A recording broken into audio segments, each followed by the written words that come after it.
उत्तराखंड में डॉक्टरों के बल्क में तबादले पर सरकार बैकफुट पर आई है। सरकार ने कोर्ट में कहा कि हल्द्वानी नैनीताल से हुए इन तबादलों पर सरकार पुनर्विचार कर रही है और नई लिस्ट जारी की जाएगी। वहीं कोर्ट ने भवाली सैनिटोरियम पर भी रिपोर्ट मांगी है और कहा है कि जो आदेश कोर्ट ने पूर्व में दिए हैं उस पर सरकार ने क्या किया है और वित्तीय स्वीकृति कहां पहुंची है। सरकार ने बल्क में ट्रांसफर डॉक्टरों के कर दिए हैं, जिसके बाद राज्य के कई हिस्सों में डॉक्टरों के तबादलों से विरोध है तो कई स्थानों पर सरकार के पुतले फूके जा रहे हैं। कुमाऊं से लेकर गढ़वाल तक सरकारी अस्पतालों से अधिकांश डॉक्टरों को हटाए जाने से स्थानीय लोग परेशान हो रहे हैं। हालांकि डॉक्टरों के इन ताबड़तोड़ तबादलों के बाद उत्तराखंड हाईकोर्ट की ब्रांच राज्य विधिक सेवा प्राधिकरण से संज्ञान लेकर कोर्ट में याचिका दाखिल कर दी है और कल इस मामले पर सुनवाई होनी है। याचिका में साफ कहा गया है कि स्वास्थ्य सुविधाओं से जनता को महरूम नहीं किया जा सकता और स्वास्थ्य लोगों का मौलिक अधिकार है। उसमें डॉक्टरों के तबादले का मैटर आज कोर्ट में लगा और सुनवाई पे आया है, तो क्या कहा गया है इस पर? अभी इसमें ये इशू उठाया गया था कि सुशीला तिवारी मेडिकल कॉलेज जो कुमाऊं भर का एक रेफरल सेंटर है, जहाँ पे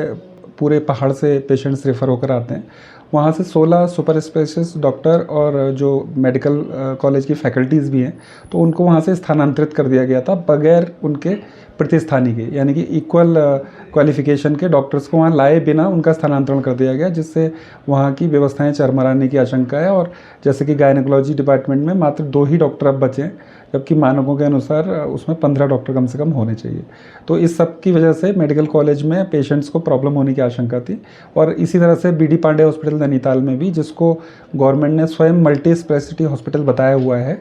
उसमें भी 6 विशेषज्ञ डॉक्टरों का तबादला कर दिया गया था, जबकि उनके बदले उस लेवल के स्पेशलिस्ट डॉक्टर नहीं लाए गए थे और एक सर्जन जो लाए भी गए तो उनका बताया जा रहा है कि वो ज्वाइन नहीं करें। तो इन सब की वजह से इस बीडी पांडे अस्पताल में भी समस्या पेशेंट्स के लिए खड़ी हो रही थी, तो जिसकी वजह से ये याचिका में कल मेंशन किया गया था, जिसके बाद आज कोर्ट ने उनसे इंस्ट्रक्शंस मंगाए थे, जिसके बाद राज्य सरकार द्वारा कोर्ट को आज अवगत कराया कि हम इस लिस्ट पे, पूरी लिस्ट पे पुनर्विचार करेंगे और शीघ्र ही पुनर्विचार करके कोर्ट में पर्सनल एफिडेविट फाइल करेंगे।